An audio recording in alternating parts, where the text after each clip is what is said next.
It's week 2 of 2016, and we're flying off to the Sunflower State. It's Ohio and Kansas in Lawrence at Memorial Stadium on Saturday. Welcome to our Game Week Preview, presented by the Athens County Convention and Visitors Bureau. I'm Russ Eisenstein. It's another opportunity against a Power 5 conference school for the Bobcats. Back-to-back weeks, in fact. Ohio taking on Kansas this week, and then at Tennessee in week number 3. The Cats have fared quite well against that type of competition in the past, winning last in 2012 at Penn State, and then oh so close against Minnesota last year. Both of these teams come in at opposite ends of the emotional spectrum. Ohio last week dropped a 3-overtime thriller in the longest game in Bobcat football history, and in Peden Stadium history too, a 3-overtime loss to Texas State, 56-54. It was an upset. Last week, Kansas ended a 15-game losing streak by beating Rhode Island 55-6 in their opener, and their fans stormed the field at the end of the game. That might be the first time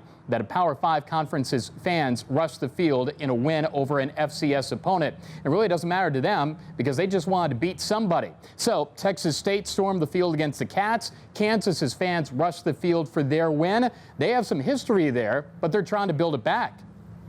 NFL great running back Gale Sayers is a Jayhawk. The program has gone to 12 bowl games, a relatively modest number for a Power 5 conference school. They've won 6, but haven't bowled since 2008.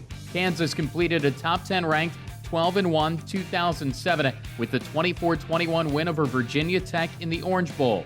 From 2010 on, they've had 3 head coaches: Turner Gill, who Frank Solich knows very well, Charlie Weiss, and now David Beatty. Since the start of Gill's 2 seasons, KU has won just 13 games. It didn't matter that Rhode Island was 1-10 last season and picked last in the FCS CAA. The 55-6 win over the Rams just had to feel good because it was a dominant win, a victory, where the Jayhawks outgained the visitors 570-219. Last year, KU was outscored 46-15 and outgained 561-332 on average. 16 starters returned from last year. Really, you could say 2 return at quarterback. Montel Cozart split time with fellow returner Ryan Willis. Both played Saturday. Cozart is a true dual-threat QB. He threw for 3 touchdowns in the opener. Willis threw for 2. Injuries last year meant both saw starts. Willis threw for a freshman record 330 yards against Texas Tech. Steven Sims is the top returning receiver. He had 349 yards and 2 TDs last season. He had 124 yards and 2 scores in the opener. Keon Kinnert returns as their top rusher.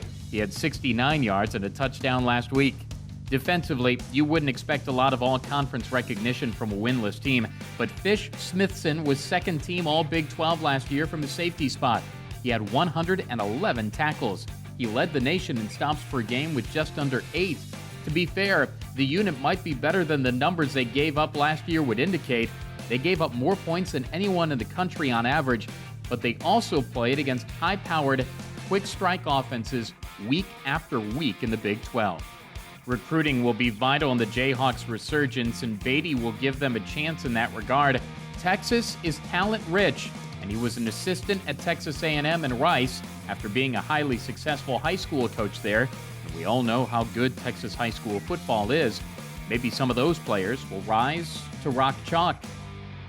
This is meeting 2 in the all-time series, and there's been a large gap between the first one and now. The first one, back in 1967, Ohio went to Lawrence and won 30-15. The last time Ohio met a school from the Big 12, when Missouri was in that league back in 2006, and the Bobcats fell to the Tigers in Columbia. Mizzou, of course, is now in the SEC. Frank Solich is no stranger to taking on the boys from Lawrence. When he was a head coach at Nebraska, 6-0 against the Jayhawks. And, of course, Frank played and coached at Nebraska before he was a head coach, so he's no stranger to meetings with Rock Chalk Jayhawk. Ohio is trying to avoid going 0-2. The last time Ohio started the season in the first 2 weeks without a win, back in 2008, and they were hard-fought losses in the opener at Wyoming and then up at the Horseshoe against Ohio State. Kansas is trying to go 2-0 for the first time since 2011. They knocked off McNeese State in the opener and beat our Mid-American Conference brother, Northern Illinois, in week 2 of that year.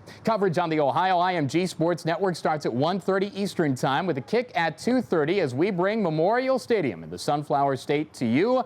That kick at 2:30 can be seen on Fox Sports Net. Click around on your guide to find out the station in your area. Should be a lot of fun. That's our Game Week preview. It's presented by the Athens County Convention and Visitors Bureau. Plan your next trip to Athens at AthensOhio.com. It's the Cats and the Jayhawks. Thanks to Derek Mashiro for his work. I'm Russ Eisenstein. This is Bobcat TV.